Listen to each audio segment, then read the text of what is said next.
الحمد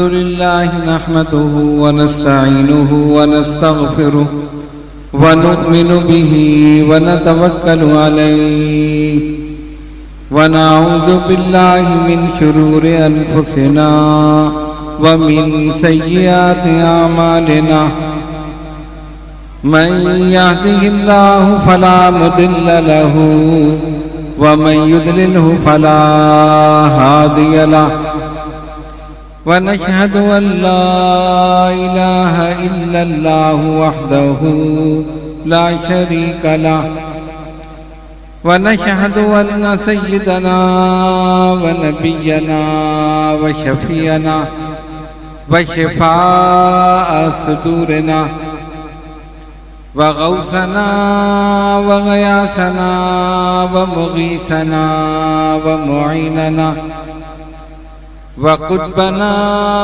وفريدنا ونظامنا وسراجنا وأولانا وأشرفنا ونور عيننا محمدا عبده ورسوله أما بعد فأعوذ بالله من الشيطان الرجيم بسم الله الرحمن الرحيم يا أيها الذين آمنوا استعينوا بالصبر والصلاة إن الله مع الصابرين ولا تقولوا لمن يقتل في سبيل الله أموات بل أحياء ولكن لا تشعرون صدق الله مولانا العظيم وبلغنا رسوله النبي الكريم ونحن على ذلك لمن الشاهدين والشاكرين والحمد لله رب العالمین۔ بارگاہ رسالت میں درود پاک کا نذرانہ پیش کیجیے۔ اللہم صلی علی سیدنا و مولانا محمد وعلی آل سیدنا و مولانا محمد و اصحاب سیدنا و مولانا محمد وبارک وسلم صلاة و سلاما علیک یا رسول اللہ۔ جلیل القدر علماء کرام، مشائخ اعظام، حاضرین و ناظرین، خواتین، السلام علیکم ورحمۃ اللہ وبرکاتہ۔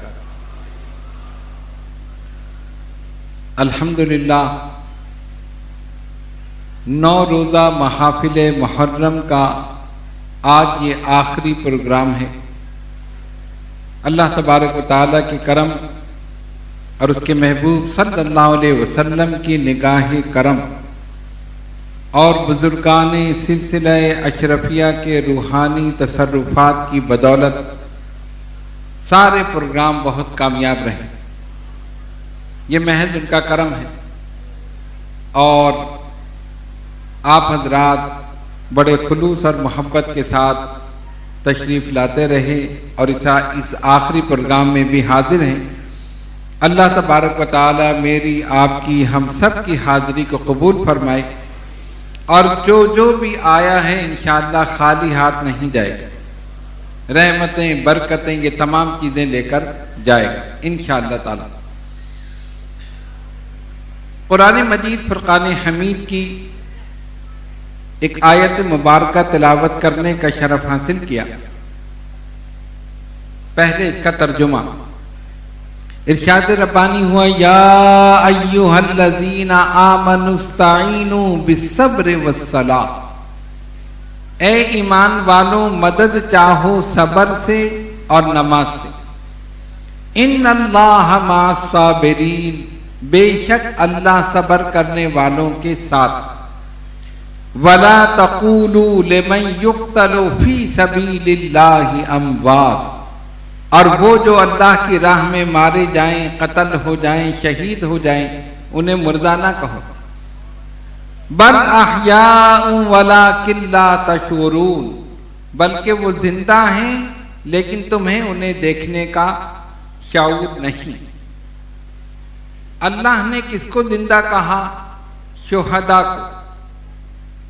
امام فخر الدین رازی رحمت اللہ علیہ تفسیر کبیر میں فرماتے ہیں کہ شہید وہ شخص ہے جو اللہ تعالیٰ کے دین کی صحت و صداقت کی کبھی تو دلیل و برہان اور قوت بیان سے اور کبھی شمشیر و سنان سے شہادت دے، اسے کہتے ہیں شہید.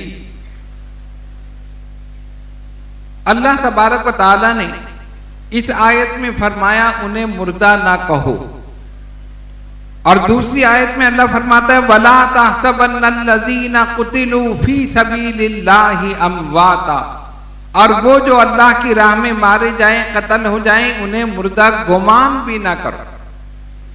بل احیاء عند ربهم يرزقون، اور انہیں اپنے رب کی طرف سے رزق بھی دیا جاتا. فرحین بما آتاہم اللہ، اور وہ اللہ کی اس عطا پر بہت زیادہ خوش ہیں. اب دیکھیے دو آیتیں. پہلی آیت میں کہا کہ مردہ نہ کہو، جو اللہ کی راہ میں قتل ہو جائیں، شہید ہو جائیں، مردہ نہ کہو. تو ہو سکتا تھا کہ کوئی زبان سے نہ کہتا لیکن دل میں سوچتا کہ مردہ ہیں، یہ ممکن تھا نا. اسی لیے دوسری آیت میں وَلَا تَحْسَبَنَّ الَّذِينَ قُتِلُوا فِي سَبِيلِ اللَّهِ أَمْوَاتًا، جو اللہ کی راہ میں قتل ہو جائیں انہیں مردہ گمان بھی نہ کرو. یعنی قرآن نے ہماری زبان پہ بھی پہرا لگا دیا، ہماری سوچ پہ بھی پہرا لگا دیا. یہ ایسے زندہ ہیں کہ نہ تم انہیں مردہ گمان کر سکتے ہو نہ مردہ کہہ سکتے ہو، سوچ بھی نہیں سکتے. اب آپ دیکھیں کہ کتنی عجیب بات ہے. ایک آدمی لڑتا ہوا شہید ہو گیا، ٹھیک ہے نا. حضرت امیر حمزہ رضی اللہ تعالیٰ عنہ سینہ چیر دیا گیا، کلیجہ نکال دیا گیا، ہاتھ پیر کاٹ دیے گئے، ناک کان کاٹ دیے گئے، دفن کر دیا گیا. اور قرآن سے پوچھو تو قرآن کہتا ہے زندہ ہے. مردہ نہ کہو، مردہ گمان بھی نہ کرو. ایک آدمی مر گیا، قتل ہو گیا، قبر میں چلا گیا، قرآن کہتا ہے مردہ نہ کہو. اور کافر جو بازاروں میں چل رہے ہیں، خرید و فروخت کر رہے ہیں، گفتگو کر رہے ہیں، کلام کر رہے ہیں، قرآن کہتا ہے اِنَّكَ لَا تُسْمِعُ الْمَوْتَى، اے محبوب صلی اللہ علیہ وسلم آپ ان مردوں کو کلام ربانی نہیں سنا سکتے. کمال کی بات ہے. بازاروں میں چل رہا ہے، قرآن نے کہا مردہ ہے. کلام کر رہا ہے، قرآن کہتا ہے مردہ ہے. خرید و فروخت کر رہا ہے، قرآن کہتا ہے مردہ ہے. مشاہدہ تو یہ کہہ رہے ہیں کہ زندہ ہے. بھائی زندہ ہی کلام کرتا ہے نا، مردے کو ہم دفن کر دیتے. مشاہدہ یہ کہتا ہے کہ جو چل رہا ہے وہ زندہ ہے، جو کلام کر رہا ہے زندہ ہے. قرآن یہ کہتا ہے نہیں، یہ مردہ ہے، جو قبر میں پہنچ چکا وہ زندہ. قرآن نے ہمیں ایک نظریہ دے دیا کہ زندگی رسول کی وفاداری کا نام ہے. زندگی رسول کی وفاداری کا نام ہے. اگر وفادار ہے تو قبر میں بھی زندہ ہے، اور غدار ہے تو زمین پر بھی مردہ. زمین پر بھی مردہ. کیوں؟ غدار ہے. اللہ نے فرمایا یہ مردہ ہے. اور جو چلے گئے قبر میں، کہا نہیں یہ زندہ ہے. ان کو ایک عظیم منصب، ایک عظیم مرتبہ دیا گیا، اور وہ ہے منصب شہادت. شہادت آخری منزل ہے انسانی سعادت کی، وہ خوش قسمت ہیں مل جائے جنہیں دولت شہادت کی.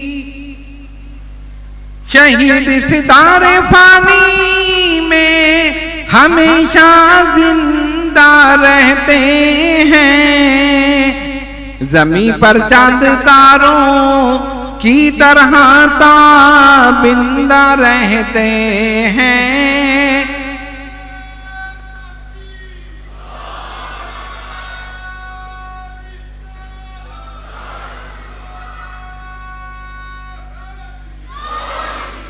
زمیں پر چاند تاروں کی طرح تابندہ رہتے ہیں.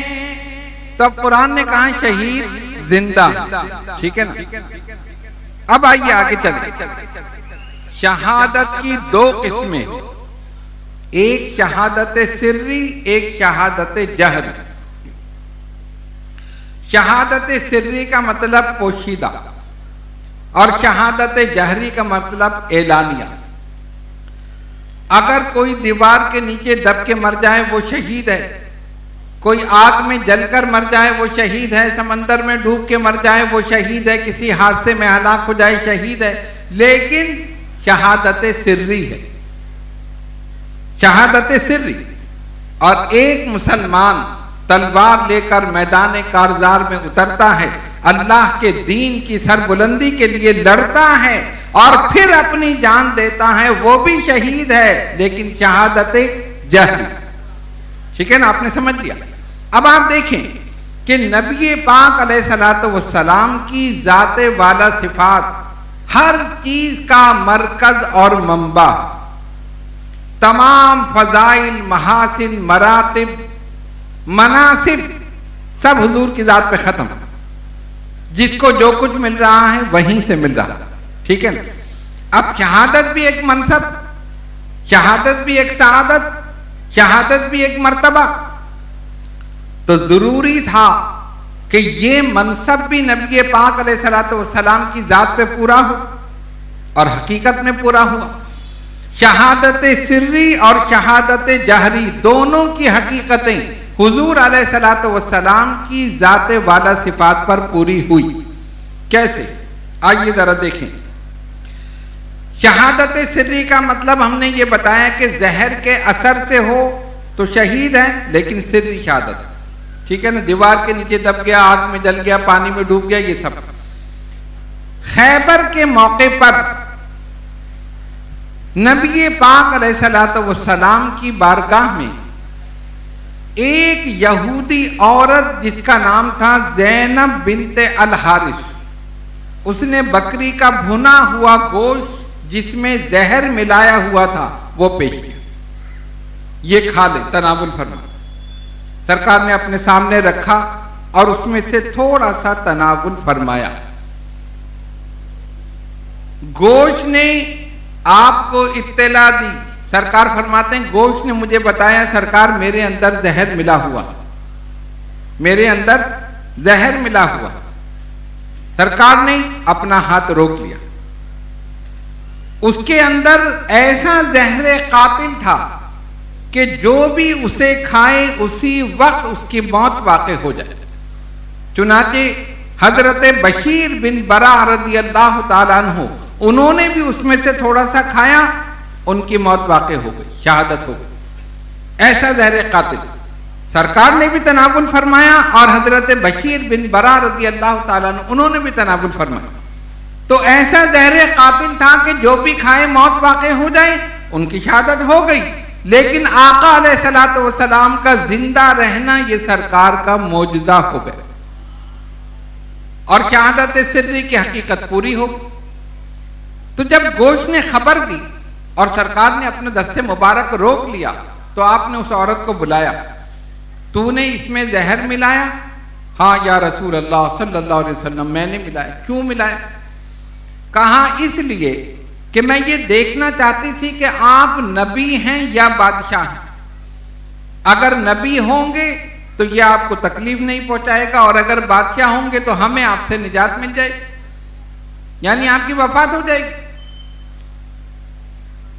حضور علیہ الصلوۃ والسلام نے وہ جو زہر ملی ہوئی بھنی ہوئی بکری کا گوشت کھایا خیبر میں، تو سرکار نے فرمایا کہ یہ زہر مجھے اکثر تکلیف دیتا رہا، حیات مبارکہ میں تکلیف دیتا رہا. اور اپنے مرض وصال میں فرمایا کہ وہ زہر جو میں نے اس بکری کے گوشت میں ملا ہوا تھا خیبر کے موقع پر کھایا تھا، وہ زندگی میں مجھے تکلیف دیتا رہا یہاں تک کہ اسی کے اثر سے میری رگیں جاں منقطع ہو رہی، اسی کے اثر سے. اور اس وقت حضور علیہ الصلوۃ والسلام کا زندہ رہنا یہ سرکار کا معجزہ ہو گیا. اللہ فرماتے ہیں نا واللہ یعصمک من الناس، اے محبوب صلی اللہ علیہ وسلم ہم آپ کی جان کو ان کافروں سے بچا دیں۔ تو اس سے یہ پتہ چلا کہ شہادت سری کی حقیقت حضور علیہ الصلوۃ والسلام کی ذات پر پوری ہوئی۔ اب دوسری ہے شہادت جہری، جس کی تعریف یہ ہے کہ ایک مسلمان اعلانیہ لڑتا ہوا اللہ کی راہ میں جان دے دے، تلوار لے کر میدان کارزار میں اترے اور لڑتا ہوا اپنی جان دے دے، وہ شہید ہے، یہ شہادت جہری ہے۔ اب شہادت جہری کی حقیقت کیسے پوری ہوئی؟ علماء نے لکھا کہ طائف میں اور جنگ احد میں یہ دو مواقع ایسے تھے کہ نبی پاک علیہ الصلوۃ والسلام پر شدید حملہ کیا گیا، شدید۔ طائف میں سرکار بالکل تنہا تھا، ان بدبختوں نے شریر لڑکوں کو آپ کے پیچھے لگا دیا، جو پتھر مارتے تھے، مسلسل سنگ باری کرتے تھے، جس میں مبارک لہو لہان ہو گیا، خون جسم سے بہہ کر نیچے تک آ گیا، اتنی شدید تکلیف۔ کوئی اور ہوتا تو اس کی موت واقع ہو جاتی، سرکار کا حیات رہنا حضور کا معجزہ۔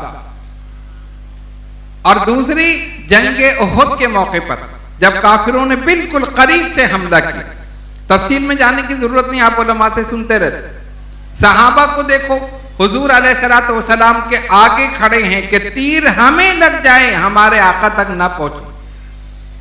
کسی کی ہے ہمت؟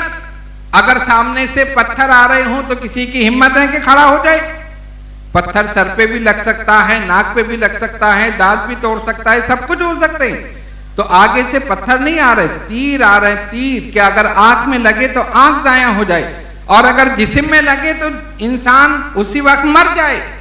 قربان ہو جاؤ ان صحابہ کے رضوان اللہ تعالی علیہم اجمعین کہ جب انہوں نے آپ پر تیر برسائے، ایک صحابی کھڑے ہو گئے، ان کے تیر لگے، وہ شہید ہو گئے تو دوسرے کھڑے ہو گئے، وہ شہید ہو گئے تو تیسرے کھڑے ہو گئے، 6 یا 7 صحابہ نے اپنی جانیں اپنے آقا صلی اللہ علیہ وسلم پر قربان کر دی۔ پھر انہوں نے شدید حملہ کیا، یہاں تک کہ چہرہ مبارک زخمی ہوا، دندان مبارک شہید ہوئے۔ سرکار دو عالم علیہ الصلوۃ والسلام پر اتنا شدید حملہ کہ سرکار زمین پر آ گئے، صحابہ نے پکڑ کر اٹھایا، پھر وہاں سے لے کر احد پہاڑ کی طرف چلے۔ یہ ساری تفصیلات موجود ہے۔ کہنے کا مقصد یہ تھا کہ وہ حملہ بھی اتنا شدید تھا کہ اگر کوئی اور ہوتا تو اس کی موت واقع ہو جاتی۔ آقا کا زندہ رہنا، حیات رہنا معجزہ ہو گیا۔ لیکن شہادت جہری کی حقیقت پوری ہو گئی، ٹھیک ہے نا؟ اب آپ نے سمجھ لیا کہ شہادت سری اور شہادت جہری، ان دونوں کی حقیقتیں نبی پاک علیہ الصلوۃ والسلام کی ذات پر پوری ہوئی، اور یہی دونوں شہادتیں دونوں شہزادوں میں تقسیم ہوئی۔ شہادت سری کا فیض بڑے شہزادے سیدنا امام حسن رضی اللہ تعالیٰ عنہ کے حصے میں آیا، اور شہادت جہری کا فیض چھوٹے شہزادے سیدنا امام حسین رضی اللہ تعالیٰ عنہ کے حصے میں آیا۔ اچھا، شہادت سری کا ہم نے بتایا تھا کہ اس کا مطلب ہے پوشیدہ، ٹھیک ہے نا، زہر کے اثر سے۔ اسی لیے آپ دیکھتے ہیں کہ نبی پاک علیہ الصلوۃ والسلام نے حضرت امام حسن رضی اللہ تعالیٰ عنہ کی شہادت کا اعلان نہیں فرمایا، اعلان نہیں فرمایا، شہادت سری تھی نا، اور ان کی شہادت زہر کے اثر سے۔ گزشتہ کل ہم آپ کو بتا چکے ہیں پوری تفصیل کے زہر دیا گیا 3 مرتبہ، اور تیسری مرتبہ ان کی شہادت ہو گئی۔ تو کیونکہ ان کے حصے میں شہادت سری کا فیض آیا، اسی لیے آقا دو جہاں صلی اللہ علیہ وسلم نے اعلان نہیں فرمایا، جبکہ حضرت امام حسین رضی اللہ تعالیٰ عنہ ان کے حصے میں شہادت جہری کا فیض آیا، اسی لیے آقا نے ان کی شہادت کی خبر اس وقت دے دی جب وہ بالکل کم سن تھے، دودھ پیتے بچے تھے، اس وقت حضور علیہ الصلوۃ والسلام نے خبر دی۔ اب آئیے اس سلسلے میں 3 احادیث آپ کے سامنے پیش کرتے ہیں۔ ام المومنین حضرت عائشہ صدیقہ رضی اللہ تعالی عنہا فرماتی ہیں کہ نبی پاک علیہ الصلوۃ والسلام نے فرمایا، جبریل نے مجھے خبر دی ہے کہ میرا بیٹا حسین میرے بعد زمین طف میں قتل کر دیا جائے گا، اور جبریل میرے پاس اس زمین کی مٹی بھی لائے ہیں اور انہوں نے خبر دی ہے کہ وہی ان کے لیٹنے کی جگہ ہے، یعنی ان کا مچھون۔ خصائص کبریٰ۔ دوسری حدیث حضرت ام الفضل بنت الحارث رضی اللہ تعالی عنہا فرماتی ہیں کہ ایک دن میں نبی پاک علیہ الصلوۃ والسلام کی خدمت میں امام حسین رضی اللہ تعالیٰ عنہ کو لے کر حاضر ہوئی۔ کم سن تھے، چھوٹے بچے تھے، تو میں نے انہیں سرکار کی گود میں بٹھا دیا۔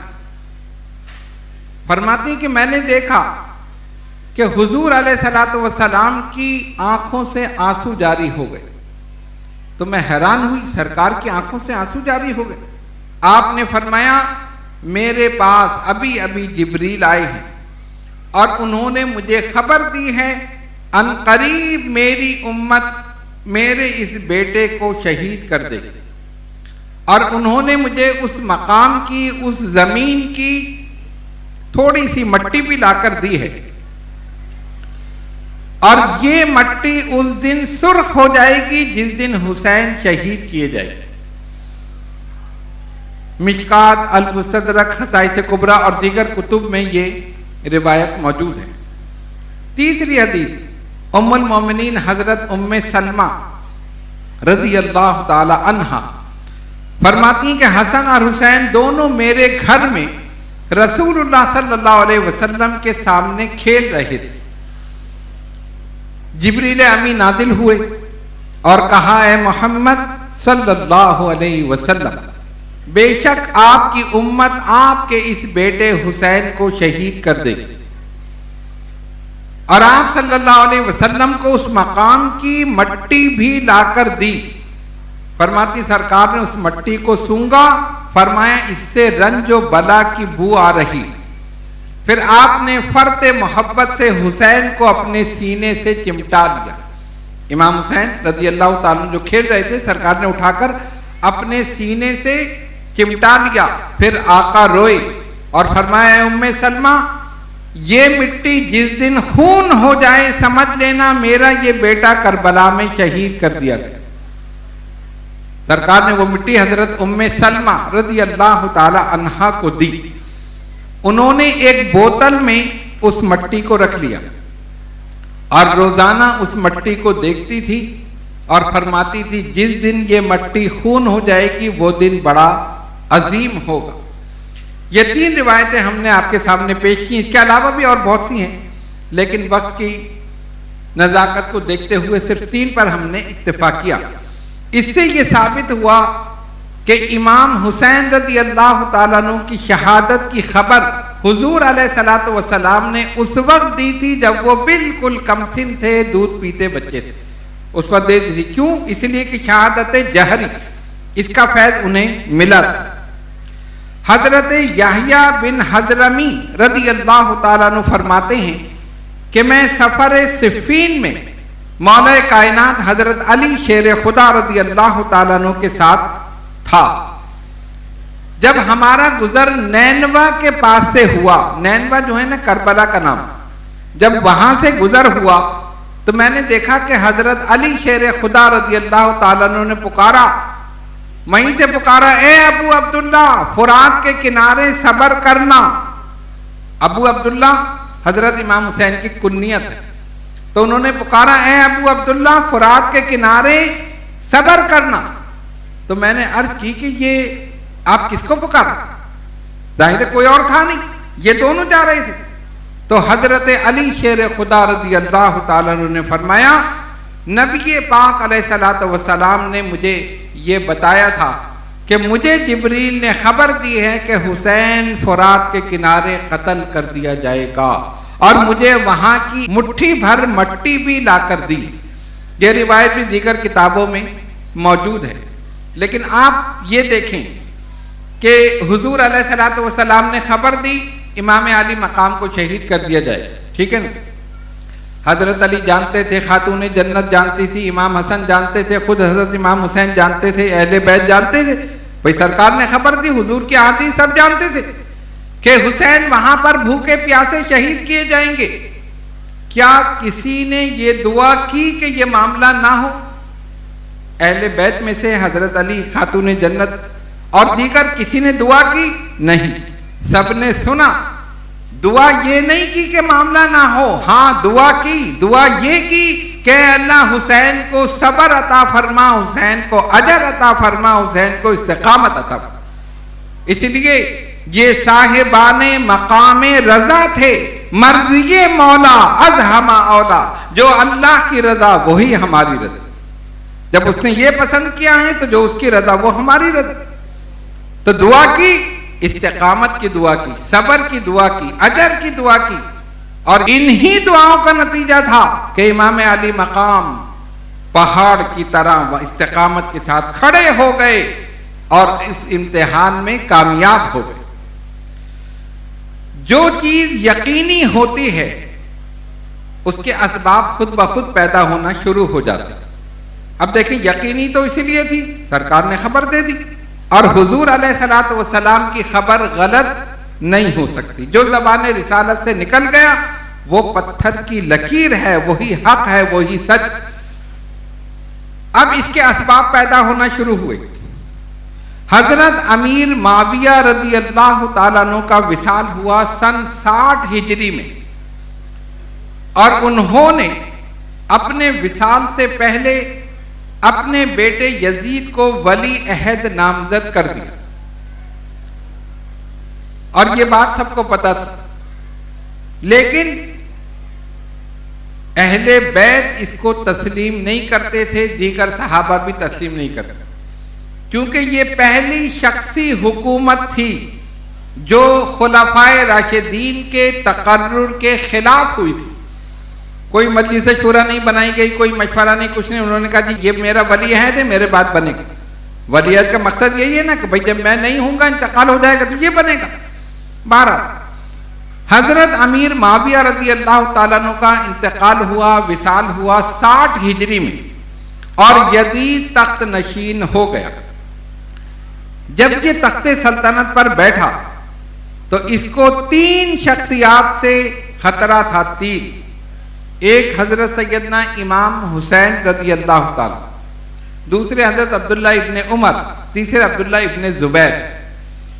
وہ دونوں صحابہ کی اولاد تھے، اور امام علی مقام تو شہزادہ رسول تھے، جگر گوشہ بطول تھے۔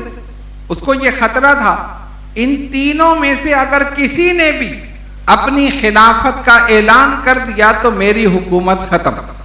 ظاہر لوگ دیکھیں گے صحابی کے بیٹے ہیں، اور سب سے بڑھ کر امام علی مقام سردار نوجوانان جنت، ساری فضیلتیں، ساری عظمتیں، ساری رفعتیں، ہر چیز ان کے پاس، تو اگر انہوں نے اعلان کر دیا تو میری حکومت تو ختم ہو جائے گی۔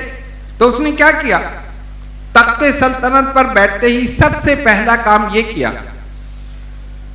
گورنر مدینہ ولید بن عقبہ، اس کو ایک خط لکھا یزید نے، اور خط میں لکھا کہ عبداللہ ابن زبیر، عبداللہ ابن عمر اور حسین بن علی رضی اللہ تعالی عنہ، ان تینوں کو بلاؤ اور ان سے میری بیعت لو۔ جب تک میری بیعت نہ کر لیں اس وقت تک چھوڑنا نہیں ہے۔ اور بعض روایتوں میں یہ آیا کہ انہیں قتل کر دو۔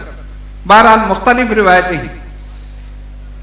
ولید بن عقبہ یہ بہت نرم دل اور اہل بیت سے محبت بھی کرنے والے، بڑے پریشان ہوئے کہ یہ اتنی بڑی مصیبت میرے اوپر آ گئی، ان کو بلانا، ان سے بیعت لینا یہ تو بڑا مشکل کام ہے۔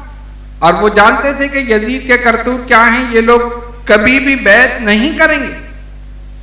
اس نے اپنے نائب مروان کو بلایا اور اس سے کہا کہ دیکھو یہ یزید کا خط آیا ہے اور یہ مسئلہ۔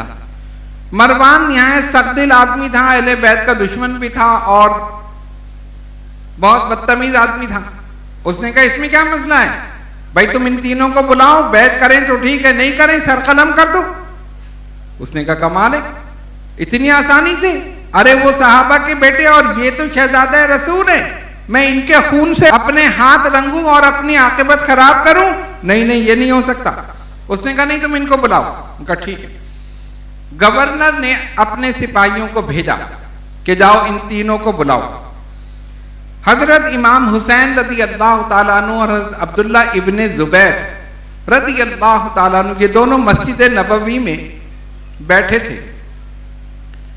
گورنر کا سپاہی آیا کہا کہ جی گورنر نے آپ کو بلایا ہے. فرمایا کیوں بلایا ہے؟ کہا کسی کام سے بلایا ہے. کہا ٹھیک ہے تم جاؤ ہم آتے ہیں. وہ چلا گیا. عبداللہ ابن زبیر رضی اللہ تعالیٰ عنہ انہوں نے کہا کہ امام یہ جو ہمیں بلایا گیا ہے اس کی وجہ کیا ہے؟ اور اس وقت بلانا، اس وقت تو گورنر کسی سے ملتا نہیں. آپ نے فرمایا میرا گمان ہے کہ امیر معاویہ کا انتقال ہو گیا ہے، یزید تخت ہو گیا ہے اور ہمیں اس کی بیعت کے لیے بلایا جا رہا ہے. یہ میرا گمان کہتا ہے. انہوں نے کہا ہاں بالکل آپ صحیح فرما رہے ہیں، ایسے ہی مسئلہ ہے. ٹھیک ہے. آپ نے فرمایا کہ پھر انہوں نے پوچھا آپ کیا کریں گے؟ کہا میں جاتا ہوں، میں دیکھتا ہوں کیا مسئلہ ہے. کہا اکیلے نہیں جائیے گا، تنہا نہیں، آپ کسی کو ساتھ لے کر جائیے. انہوں نے کہا ٹھیک ہے. امام عالی مقام اپنے گھر تشریف لے گئے، اہل بیت سے مشورہ کیا اور چند جوانوں کو مسلح جو تھے اپنے ساتھ لیا اور پھر گورنر ہاؤس تشریف لے گئے. آپ نے جوانوں سے کہا کہ دیکھو تم باہر کھڑے رہنا، میں اندر جا رہا ہوں. اگر میری آواز بلند ہو جائے تو تم اندر داخل ہو جانا اور اگر نہ ہو تو تم باہر کھڑے رہنا، لیکن جب تک میں واپس نہ آؤں تمہیں جانا نہیں. انہوں نے کہا ٹھیک ہے. امام عالی مقام گورنر ہاؤس میں داخل ہو گئے. ان کے جو جوان تھے وہ باہر کھڑے رہے. آپ نے جا کے سلام کیا. ولید بن عقبہ نے سب سے پہلے حضرت امیر معاویہ رضی اللہ تعالیٰ عنہ کے وصال کی خبر دی اور ساتھ ہی یزید کی بیعت کرنے کے لیے کہا. امام علی مقام نے فرمایا کہ مجھ جیسا آدمی اس طرح چھپ کر بیعت کرے یہ تو کوئی مناسب بات نہیں ہے.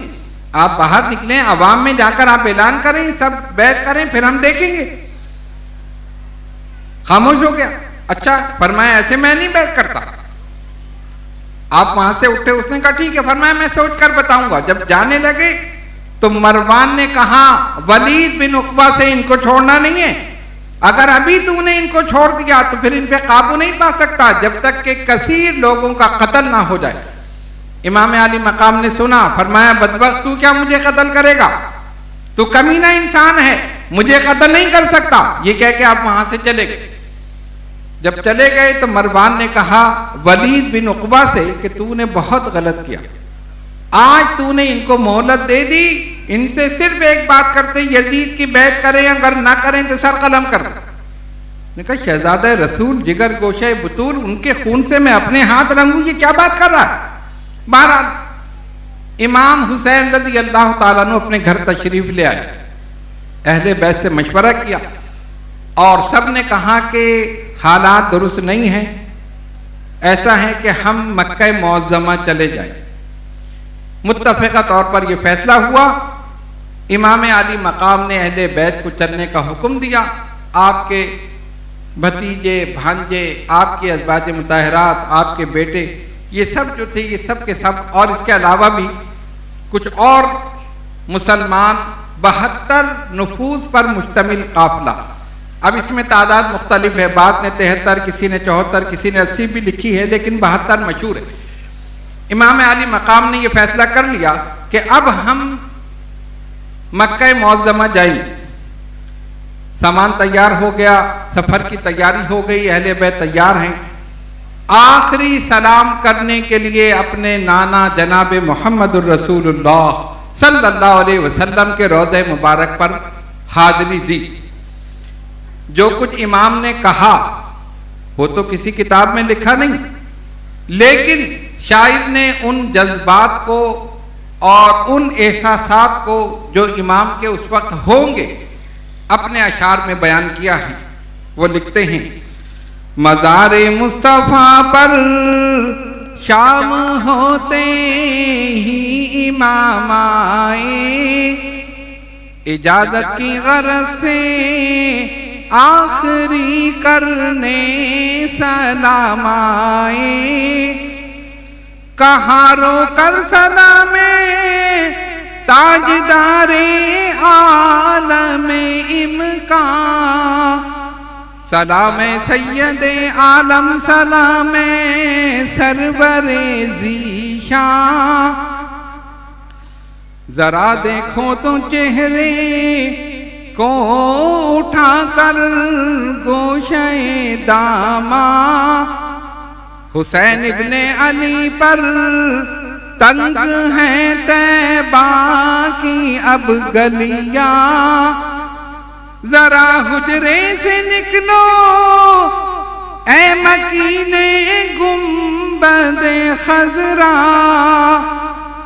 ذرا دیکھو تو اہل بیت پر ہیں سختیاں کیا کیا یزیدی دور ہے اسلام ہے سرکار خطرے میں نواسا آپ کا اس وقت ہے دشمن کے نرغے میں ہماری بے کسی اور بے بسی کی لاج رکھ لینا ہمیں نظروں میں اپنی صاحب میں راج رکھ لینا ہمیں نظروں میں اپنی صاحب میں راج رکھ لینا بس اب اے قبلہ دی مجھ کو جانے کی اجازت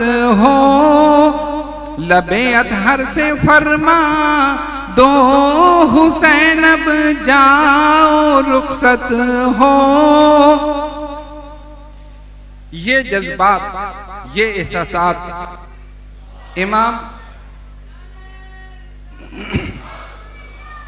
امام علی مقام رضی اللہ تعالیٰ عنہ کے تھے جس جگہ آدمی پیدا ہوتا ہے جہاں پر بچپن گزارتا ہے ان گلیوں سے اس شہر سے اس محلے سے اس گھر سے اسے یقیناً محبت ہوتی امام علی مقام کی ولادت مدینہ طیبہ میں ہوئی انہی گلیوں میں کھیلا کرتے تھے وہیں پر مسجد نبوی تھی وہیں پر ان کے نانا صلی اللہ علیہ وسلم آرام فرما تھے سبھی کچھ وہیں پر تھا آج حسین پر اتنا عرصہ حیات تنگ کر دیا گیا کہ وہ مدینہ جو انہیں سب سے زیادہ پیارا تھا وہ مدینہ جس سے وہ سب سے زیادہ محبت کرتے تھے مجبور ہیں کہ مدینہ چھوڑ کر چلے جائیں آخر فیصلہ یہی ہوا چنانچہ اہل بیت کے ساتھ قافلے کے ساتھ آپ روانہ ہوئے اور جانا کہاں تھا مکہ معظمہ اہل بیت نے بھی اور صحابہ نے مشورہ دیا کہ آپ ایسا کریں کہ مکہ معظمہ چلے جائیں وہاں پر اہل بیت کے ماننے والے ہیں مسلمان ہیں عاشق رسول ہیں اہل بیت کے عاشق ہیں آپ وہاں پر رہیں جتنے دن بھی آپ رہیں حالات دیکھتے رہیں اس کے بعد جیسا ہو ویسا فیصلہ کر لیجئے چنانچہ امام نے اپنے اہل بیت دیگر صحابہ ان سب کے کہنے سے یہ فیصلہ کیا کہ مدینہ طیبہ سے مکہ معظمہ چلے جائیں چنانچہ آپ مکہ معظمہ روانہ ہو گئے ادھر اہل مکہ کو پتہ چلا کہ امام آ رہے ہیں وہ تو خوشی سے بے قابو ہو گئے سب کے سب مکہ معظمہ سے باہر آ کر استقبال کے لیے کھڑے ہو گئے حسین آ رہے ہیں سردار نوجوانان جنت آ رہے ہیں جگر گوشہ بطول آ رہے ہیں علی کے دل کا چین آ رہے ہیں فاطمہ کے دل کا سکون آ رہے ہیں رسول اللہ کے شہزادے آ رہے ہیں سب خوشی خوشی باہر آئے اور امام علی مقام رضی اللہ تعالیٰ عنہ کو جب دیکھا جیسے ہی قافلہ پہنچا سب نے استقبال کیا اور یقیناً انہوں نے یہ کہا ہوگا مرحبا سید عالم کے پسر آئے ہیں سیدہ فاطمہ کے لخت جگر آئے ہیں نخل بستان نبوت کے ثمر آئے ہیں جن سے روشن ہے جہاں وہ قمر آئے ہیں وہاں قسمت کے چراغ حرمین آئے ہیں اے مسلمانوں مبارک کے حسین آئے ہیں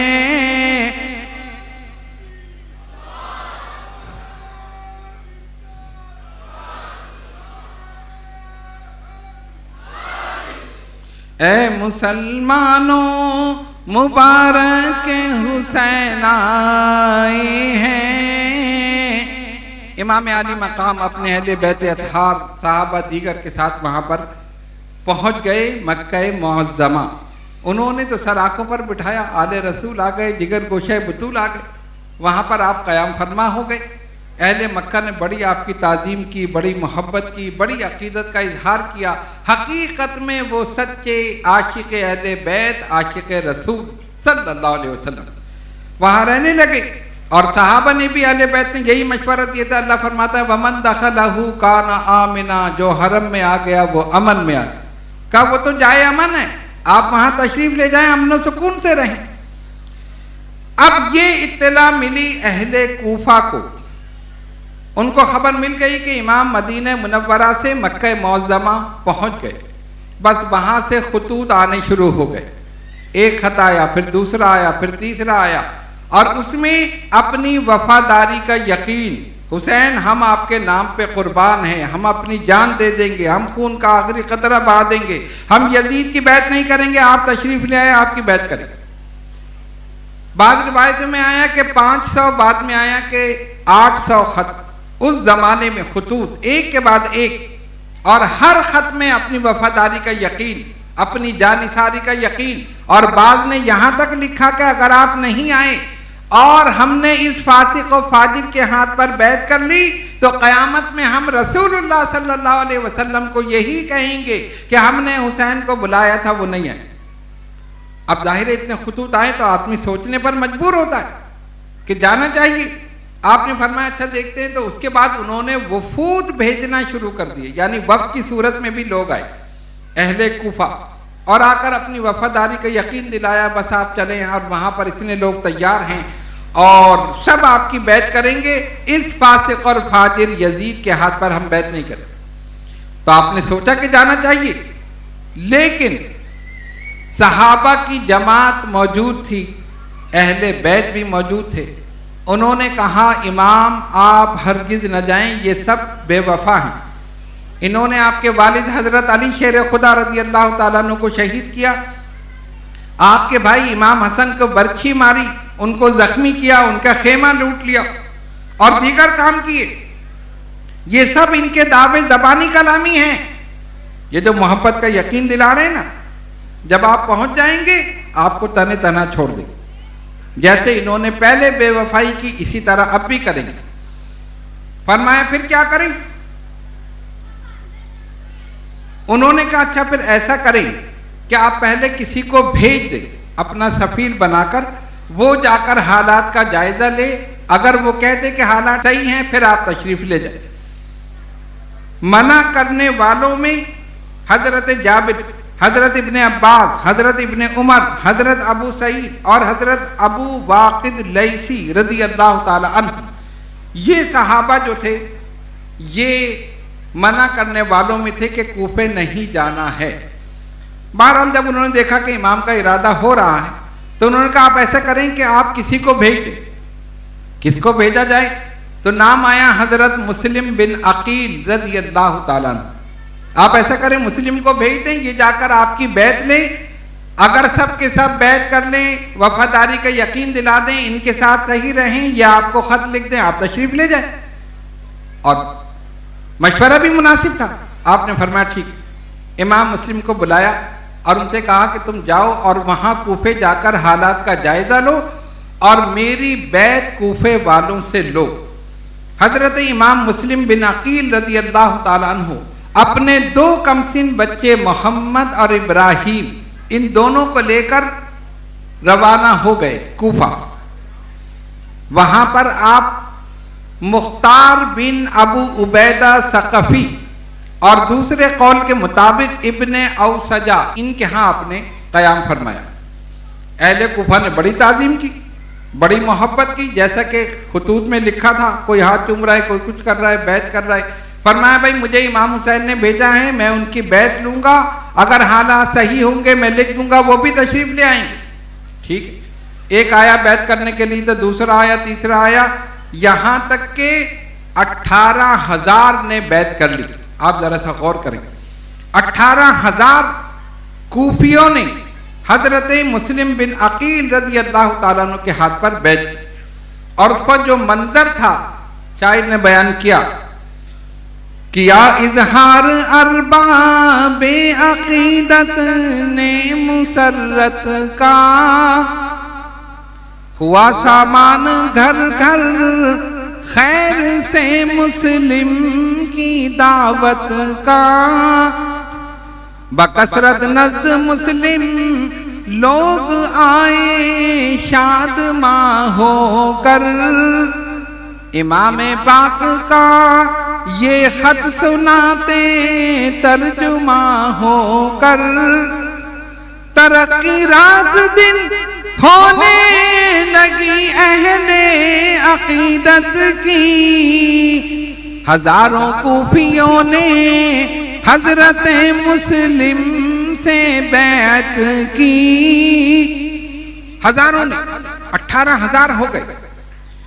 موافق جب فضائیں کوفہ مسلم کو نظر آئی، جماعت لڑنے مرنے کے لیے بھی مستعد پائی۔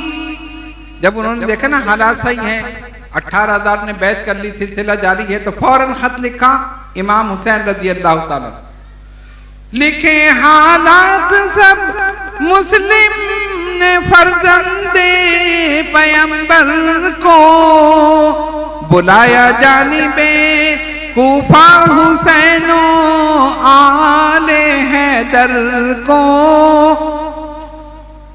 بلایا جانب کوفہ حسین و آل حیدر کو، فوراً خط لکھا امام، حالات درست ہے، 18,000 نے آپ کی بیعت میرے ہاتھ پر کر لی ہے، ہر جگہ جو ہے محفلیں ہو رہی ہیں، بیعت ہو رہی ہے، سب عقیدت کا یقین دلا رہے ہیں، محبت کر رہے ہیں، آپ تشریف لے آئے۔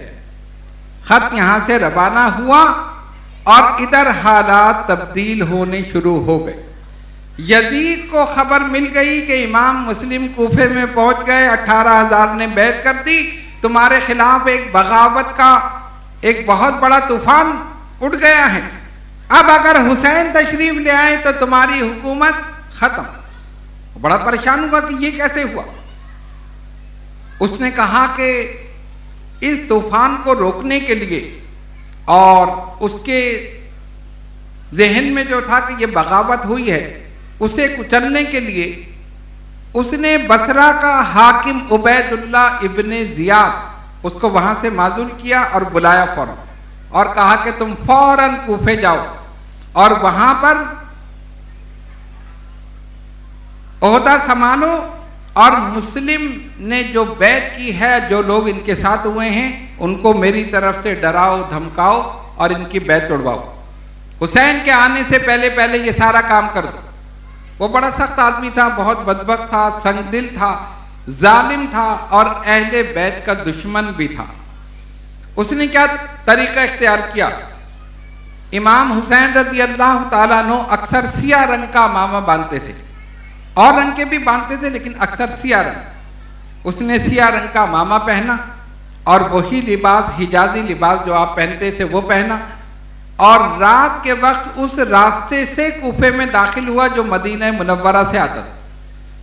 اب لوگ تو امام عالی مقام کے انتظار میں تھے، اب نہ کوئی ٹیلی فون تھا، نہ کوئی موبائل، نہ انٹرنیٹ، نہ کوئی ظاہری ذریعہ نہیں تھا سوائے خطوط کے، اور ان کو یہ پتا تھا کہ امام مسلم نے امام حسین رضی اللہ تعالیٰ عنہ کو خط لکھ دیا، وہ عنقریب آنے والے۔ تو اس نے یہ چال چلی اور رات کے وقت کوفے میں داخل ہوا۔ جیسے ہی اہل کوفہ کو پتہ چلا، وہ سمجھے کہ امام عالی مقام آ گئے، سب کے سب آ گئے، مرحبا یا ابن رسول اللہ، مرحبا یا ابن رسول اللہ، کوئی ہاتھ چوم رہا ہے، کوئی کچھ کر رہا ہے، اور یہ بالکل خاموش۔ اس نے اپنا چہرہ بھی تھوڑا سا چھپا لیا، اور ویسے بھی اندھیرا تھا، لیکن لباس دیکھ کر وہ سمجھے کہ شاید امام علی مقام رضی اللہ تعالیٰ عنہ تشریف لائے۔ خاموشی سے چلتا رہا، چلتے چلتے سیدھا گورنر ہاؤس پہنچا، اور وہاں پہنچ کر نعمان بن بشیر جو کوفے کے گورنر تھے، اچھا وہ بھی محب اہل بیت تھے، انہوں نے دیکھا کہ امام آ رہے ہیں، وہ گورنر ہاؤس کی چھت پہ چڑھے اور کہا امام حالات بدل رہے ہیں، آپ تشریف نہ لائیں، آپ آ گئے تو یہ تو مسئلہ ہو گیا۔ اس نے کہا بدبخت نیچے اتر، میں ابن زیاد ہوں۔ اب جب یہ بولا تو اب لوگوں کو یہ پتا چلا کہ یہ تو امام حسین نہیں ہے، یہ تو ابن زیاد ہے، سب کے سب منتشر ہو گئے۔ یہ اندر داخل ہوا اور اس نے داخل ہو کر کہا کہ تجھے یزید نے معزول کیا ہے اور مجھے کوفے کا گورنر بنایا۔ وہ بیچارے خاموش ہو گئے۔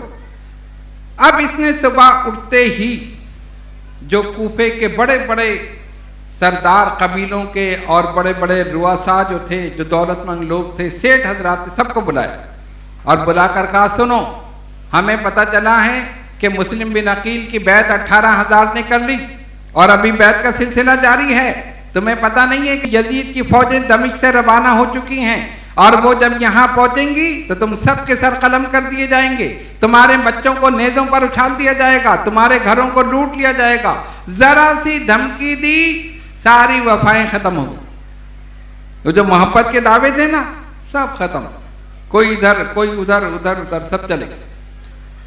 حضرت مسلم بن عقیل رضی اللہ تعالیٰ عنہ حیران کہ یہ 18,000 نے بیعت کی اور روزانہ بیعت ہو رہی ہے، یہ سب کدھر چلے گئے؟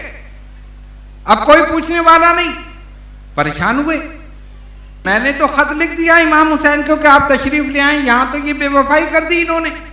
بہرحال آپ مختلف گھروں میں آپ تشریف لے گئے۔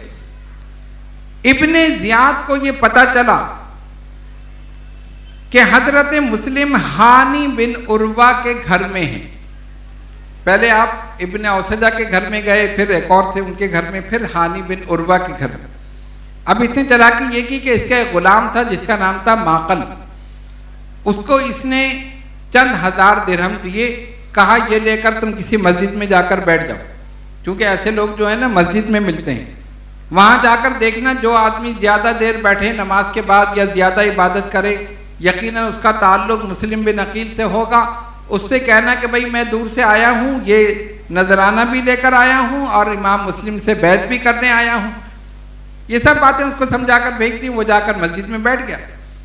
تو ایک بزرگ تھے ابن اوسجہ، وہ مسجد میں مستقل رہتے تھے، مطلب نماز پڑھنے آتے چلے جاتے، پھر آ کے بیٹھتے، زیادہ وقت وہیں گزارتے۔ اس نے دیکھا کہ ہاں یہ صاحب جو ہے ان سے کام ہو سکتا ہے، ان کے پاس گیا اور بڑے مسکین صورت بنا کے کہا کہ میں فلاں شہر سے سفر کرتے کرتے یہاں پہنچا ہوں، صرف اس لیے کہ اولاد رسول میں مسلم بن عقیل یہاں پر آئے ہیں، میں ان سے بیعت کرنا چاہتا ہوں، لیکن یہاں مجھے ان کا پتہ ہی نہیں مل رہا وہ کہاں ہیں، یہاں تو حالات ہی عجیب ہیں۔ وہ بزرگ تھے، سیدھے سادے تھے، انہوں نے کہا اچھا واقعی تو بیعت کرنے آئے ہیں؟ ہاں میں بیعت کرنے۔ انہوں نے کہا وہ تو میرے گھر میں، اور میرے گھر سے پھر وہ ہانی بن عروہ کے گھر چلے گئے۔ اچھا، سب بات اس کو پتہ چل گئی، غلام کو لے کر وہ وہاں پہنچ گئے۔ حضرت مسلم سے اس کی ملاقات ہوئی، اس بدبخت نے بیعت کی اور 2,000 یا 3,000 درہم جو ابن زیاد نے دیے تھے وہ پیش کیے۔ آپ نے وہ فوراً اپنے محبوں کو دیے کہ اس سے ہتھیار خرید لو، اس سے ہتھیار خرید لیے گئے۔ اب اس نے یہ چال چلی کہ ہانی بن عروہ جب تک امام مسلم نہیں آئے تھے وہ روزانہ گورنر ہاؤس جاتے تھے، لیکن جب سے وہ آپ کے گھر میں آئے تھے تو وہ ڈر گئے کہ اب اگر اس کو پتہ چل گیا تو یہ بدبخت تو چھوڑے گا نہیں، تو انہوں نے گورنر ہاؤس جانا چھوڑ دیا۔ اس کو پتہ چل گیا کہ مسلم بن عقیل یہیں پر ہے۔ اس نے ایک آدمی سے کہا کہ ہانی بن عروہ کو بلاؤ، ان سے کہنا کہ بھئی بیماری کا بہانہ نہ کریں۔ انہوں نے کہا میں بیمار ہوں اس لیے میں نہیں آ رہا۔ انہوں نے کہا نہیں مجھے پتا ہے کہ یہ اپنے گھر کے آگے روزانہ بیٹھا رہتا ہے، یہ بالکل ہٹا کٹا صحیح ہے، کہنا ایک مرتبہ آ جاؤ۔ چلے گئے۔ امام مسلم سے کہا کہ میں جا رہا ہوں، خطرہ بھی ہے، ٹھیک ہے جاؤ۔ ہانی بن عروہ تنے تنہا ابن زیاد کے پاس گئے، جا کر سلام کیا تو اس نے جواب نہیں دیا۔ آپ سمجھ گئے کہ مسئلہ کچھ خراب ہے۔ پھر آپ جا کر کھڑے رہے، کچھ دیر تک اس نے کوئی بات نہیں کی، یعنی آپ کی تذلیل کی، اور پھر اس نے کہا مجھے پتا ہے کہ تم حکومت وقت کے خلاف بغاوت کر رہے، کیوں؟ کہا تم نے مسلم بن عقیل کو اپنے گھر میں ٹھہرایا ہوا ہے۔ انہوں نے انکار کیا نہیں ایسی تو کوئی بات نہیں ہے۔ اس نے غلام کو اشارہ کیا، وہی غلام آ کر سامنے کھڑا ہو۔ اب جب آپ نے اس کو دیکھا، ہانی بن عروہ نے اسی غلام ماقل کو دیکھا تو حیران رہ گئے ارے یہ تو بدبخت، یہ تو صبح سے شام تک ہمارے گھر میں آتا تھا، یہ تو اہل بیت سے محبت کا اظہار کرتا، اس نے تو پیسے دیے ہتھیار کے لیے۔ کہا بتاؤ اب تم کیا کہتے ہو؟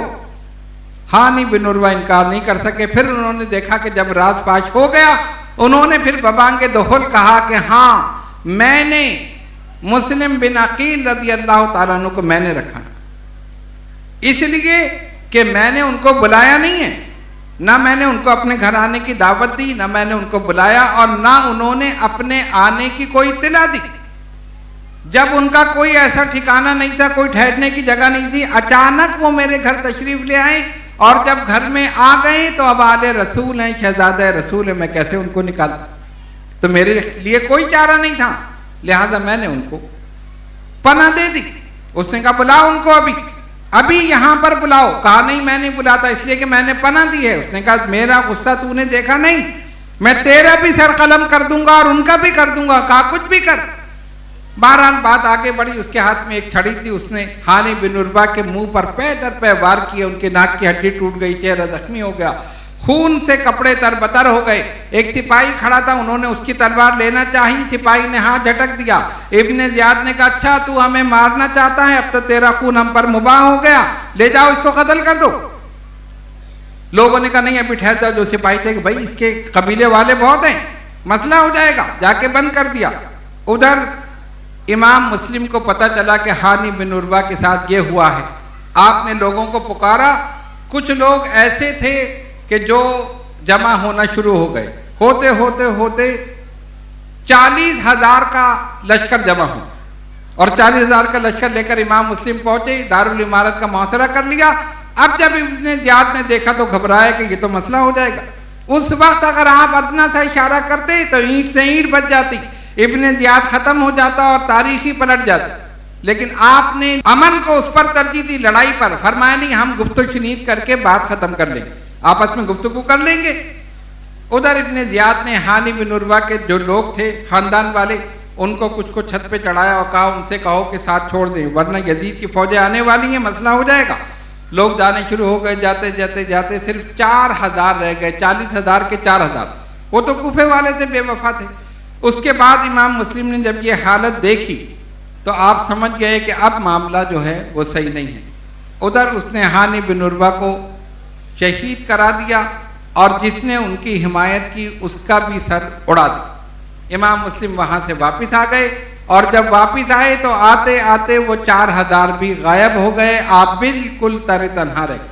اب آپ کے لیے کوئی گھر نہیں تھا، جس طرف جاتے تھے دروازے بند تھے، امام مسلم پریشان ہیں، بھوکے ہیں، پیاسے ہیں۔ دیکھا کہ ایک عورت اپنے گھر کے آگے بیٹھی ہوئی ہے، اس سے کہا کہ مائی مجھے پانی چاہیے۔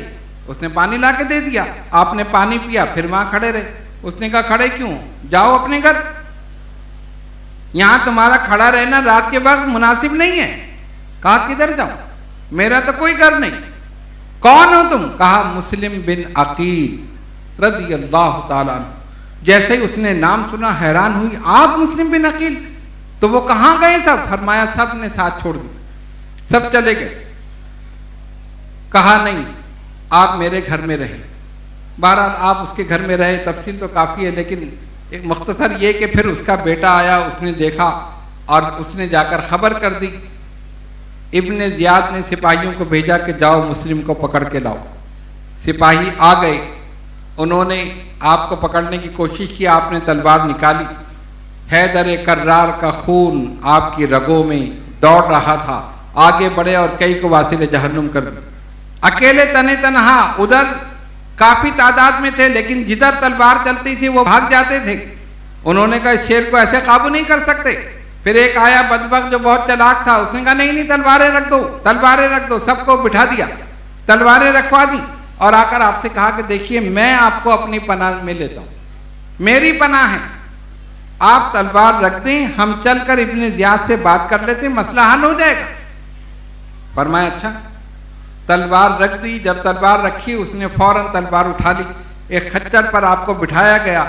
آپ نے فرمایا یہ پہلا دھوکہ ہے جو میرے ساتھ ہوا ہے، میری تلوار چھن گئی ہے، مجھے پتا ہے کہ تو مجھے کیا پناہ دے گا، وہاں جا کر اپنی پناہ بھی ختم کر دے گا، اور نتیجہ یہی ہوگا کہ میرا سر قلم کر دیا جائے۔ اس نے کہا نہیں نہیں میں آپ کو پناہ دوں گا. لڑائی میں آپ کا ہونٹ بھی زخمی ہوا, پیاسے بھی تھے, بھوکے بھی تھے, دارالعمارت کے قریب پہنچے, وہاں دیکھا کہ ایک مٹکا تھا. آپ نے کہا کہ میں اس میں سے پانی پی لوں. ایک سپاہی کھڑا تھا, اس کو ترس آیا, اس نے پانی کا پیالہ بھر کے دیا. جیسے ہی منہ کے قریب لائے تو اس میں خون گر گیا, وہ پھینک دیا. دوسرا پیالہ دیا, اس میں بھی خون گر گیا. تیسرا جب بھر کے دیا تو جو دانت ہل رہے تھے وہ اس میں گر گئے. فرمایا بس اب ہمارے قسمت میں دنیا کا پانی نہیں ہے, اب تو حوض کوثر کا پانی پئیں. اس کے بعد آپ کو ابن زیاد کے پاس پیش کیا گیا. اس بدبخت ظالم اور جابر نے آپ کے ساتھ بہت گستاخی کی آپ کی شان میں, اور کہا کہ تم نے بغاوت کی امیر المومنین یزید کے خلاف, اور حسین بن علی کی تم نے یہاں پر بیعت لی. دیکھو ہم نے کس طرح تمہاری بغاوت کو کچل دیا, اور اب تمہیں قتل کیا جائے گا اور تمہارا جسم اوپر سے پھینکا جائے گا اور کوفے کی گلیوں میں گھسیٹا جائے گا. آپ نے فرمایا ٹھیک ہے, وہ تو مجھے پتا تھا کہ تو بدبخت ہے, تو یہی کرے گا اور اس کے علاوہ کیا کر سکتا, لیکن میری 3 وصیتیں ہیں. اس نے کہا بتاؤ. کہا ایک وصیت تو یہ ہے کہ مجھ پر قرض ہے, تو میری یہ تلوار گھوڑا یہ بیچ کر میرا قرض ادا کر دے. فلاں آدمی تھا, اس سے میں نے قرض لیا تھا. دوسری وصیت یہ ہے کہ جب میرا سر تن سے جدا کر دیا جائے تو میری لاش کو کسی مناسب جگہ دفن کر دے. اور تیسری وصیت یہ ہے کہ خدا کے لیے حسین بن علی سے کہنا وہ کوفے نہ آئے. ابن زیاد نے کہا ہم کوئی وصیت پوری نہیں کریں گے, ہم کون ہیں تیرا قرض ادا کرنے والے, یہ گھوڑا اور تلوار تو ہم اپنے ہاتھ میں لیں گے, ہم قبضہ کریں گے, اور دفن کرنا ہم تو تمہاری لاش کو کوفے کی گلیوں میں گھسیٹیں گے تاکہ لوگوں کو پتہ چلے کہ جو یزید کے خلاف بغاوت کرتا ہے اس کا کیا انجام ہوتا ہے. اور حسین کو روکنا کہ وہ نہ آئے, ہم کون روکنے والے ہیں, ہم تو ان کو بلانا چاہتے ہیں, بغاوت کا مزہ چکھانا چاہتے ہیں, بتانا چاہتے ہیں کہ جو یزید کے خلاف حکومت وقت کے خلاف بغاوت کرتا ہے اس کا کیا انجام ہوتا ہے. لے جاؤ اس کو دارالعمارت کی چھت پر اور وہاں لے جا کر سر تن سے جدا کرو اور جسم اوپر سے اس طرح پھینکو کہ اس کی ہڈیاں چور چور ہو جائے. نہایت ظالم جابر سنگدل انسان تھا. چنانچہ آپ کو اوپر لے جایا گیا.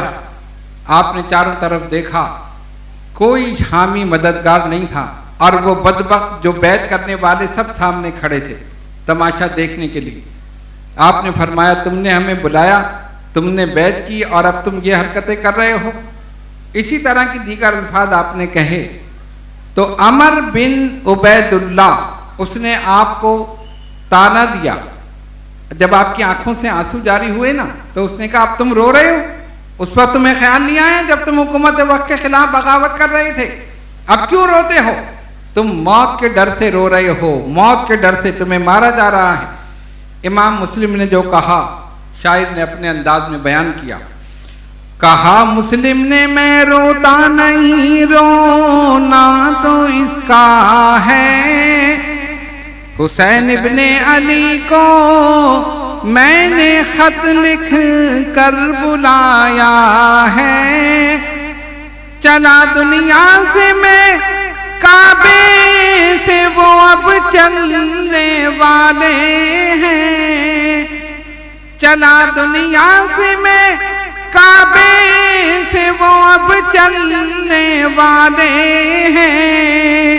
یہ رونا ہے کہ احکام میں قضا کب ٹلنے والے ہیں. یہ رونا ہے کہ احکام میں قضا کب ٹلنے والے ہیں.